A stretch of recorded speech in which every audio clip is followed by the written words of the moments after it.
Bismillahirrahmanirrahim. Assalamualaikum warahmatullahi wabarakatuh. Alhamdulillah alladzi an'ama alaina bil imani wal islam. Wassalatu wassalamu ala ashrafil anam Sayyidina Muhammad wa ala alihi wa sahbihi al-kiram, amma ba'du. Ashhadu an la ilaha illallah wa ashhadu anna Muhammadar Rasulullah. Raditu billahi rabba wa bil islami dina wa bi Muhammadin nabiyya wa rasula. Rabbi zidni ilman nafi'ah warzuqni fahma wa hukma wa alhiqni bis solihin. Amin. Alhamdulillah, puji syukur selalu kita panjatkan kepada Allah Subhanahu wa ta'ala. Untuk kali ini, karena Allah dengan nikmatnya, izinnya, anugerahnya menjadikan kita bisa bertemu kembali untuk membahas nama-nama Allah yang indah, sifat-sifat Allah yang utama untuk kita teladani. Kali ini nama-nama yang indah itu salah satu di antaranya yang kita bahas adalah Al-Quddus, yang Maha Suci.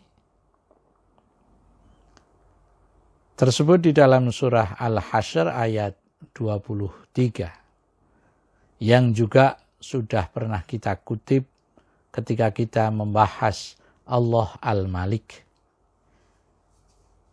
yang bunyinya A'udzubillahi minasyaitonirrajim, Bismillahirrahmanirrahim.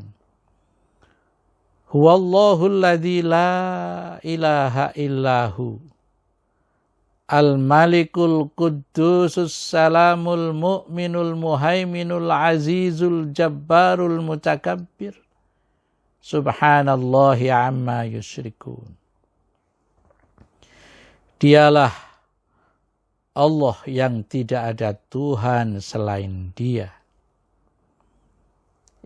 Dia adalah Maharaja, Maha Suci, Maha Sejahtera, Maha mengaruniakan keamanan kepada hambanya, Maha memelihara, Maha perkasa, Maha kuasa, yang memiliki segala keagungan.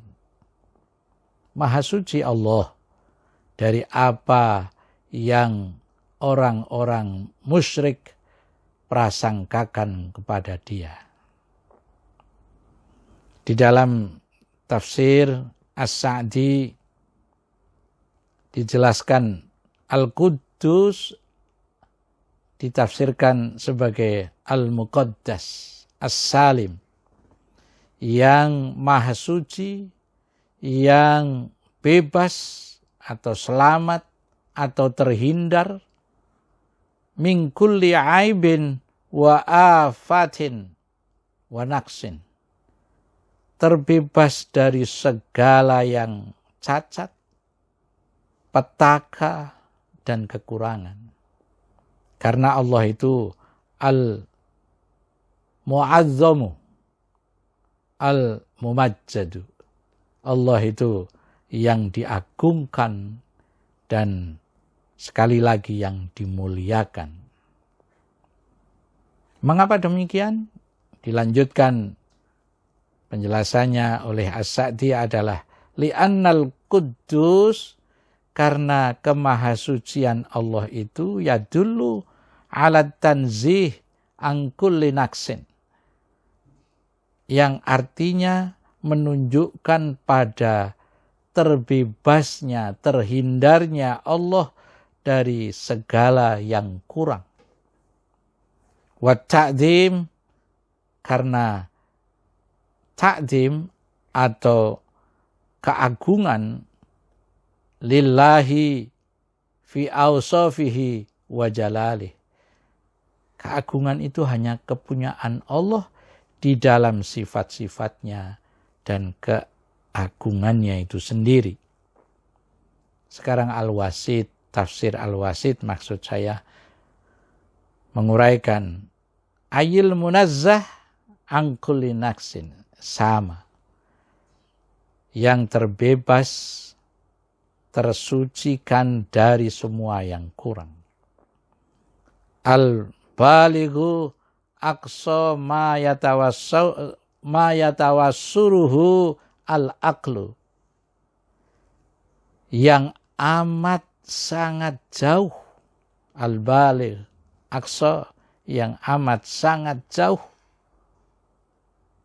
Ma yatasawwuruhul aqlu, dari apa yang tergambarkan oleh akal pikiran.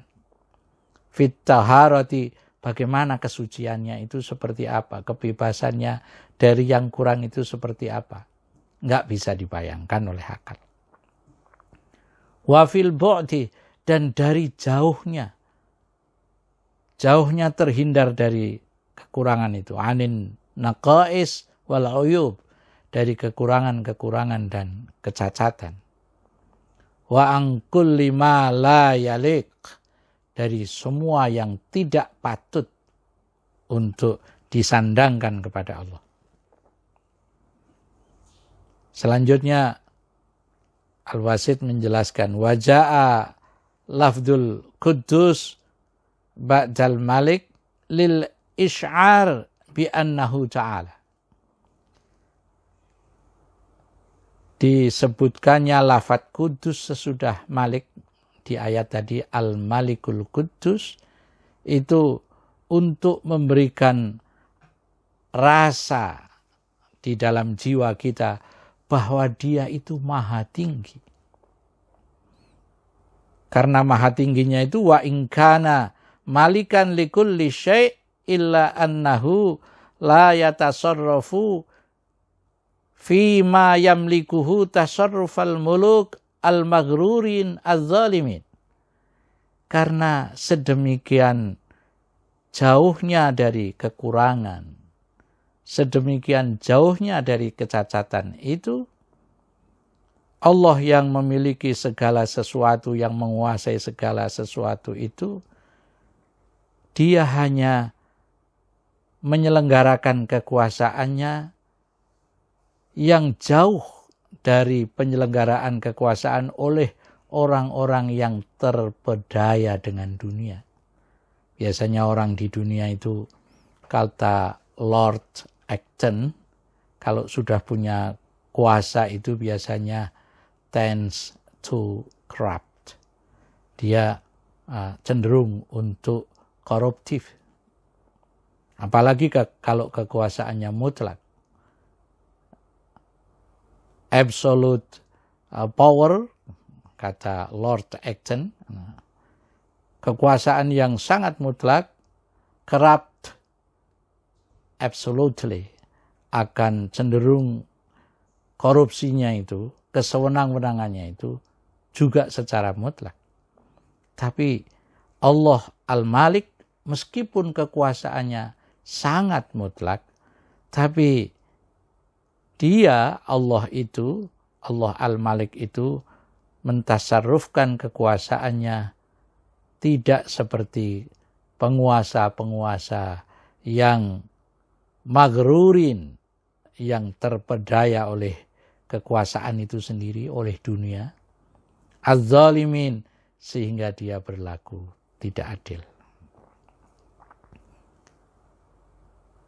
Lalu kalau dia tidak menyelenggarakan kekuasaan seperti maghrurin dan zalimin, bagaimana? Wa innama yatasarrafu fi khalqihi tasarrufan munazzahan an kulli zulmin wa naqsin wa aibin.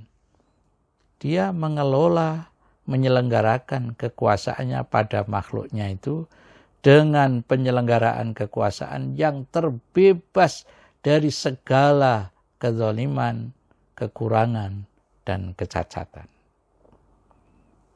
Itulah Al-Wasit. An-Nabilusi menyatakan, fa innal quddus munazzahun wa muqaddasun. Sama, inline dengan penjelasan dari Al-Wasit. Juga sama, angkulli sifatin yumkinu li insanin ayyatasawwaraha.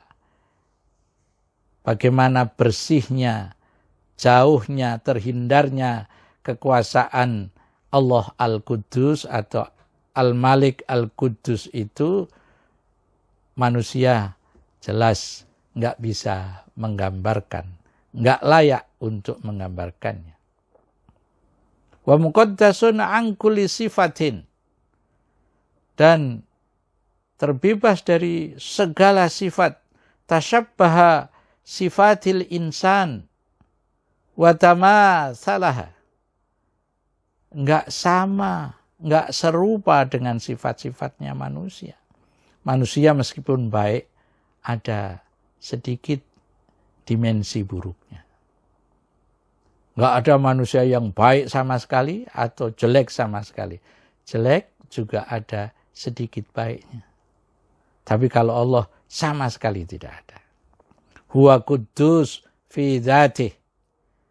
Allah adalah bebas di dalam zatnya dari semua yang kurang itu. Lakinnahu yuqaddisu ibadahu at-ta'iin.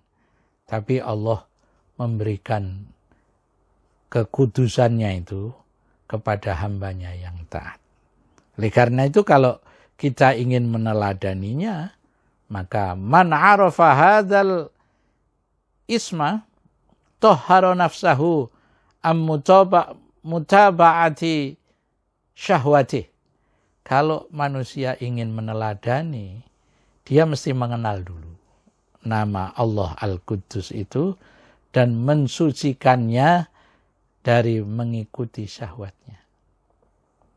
Man arafa hadzal isma tahhara waqtahu min danasil mukhalafat. Orang yang tahu bahwa Allah Al-Quddus lalu mau mengikuti meneladaninya, maka dia mesti membersihkan waktunya dari kotornya pelanggaran, khususnya terhadap syariahnya.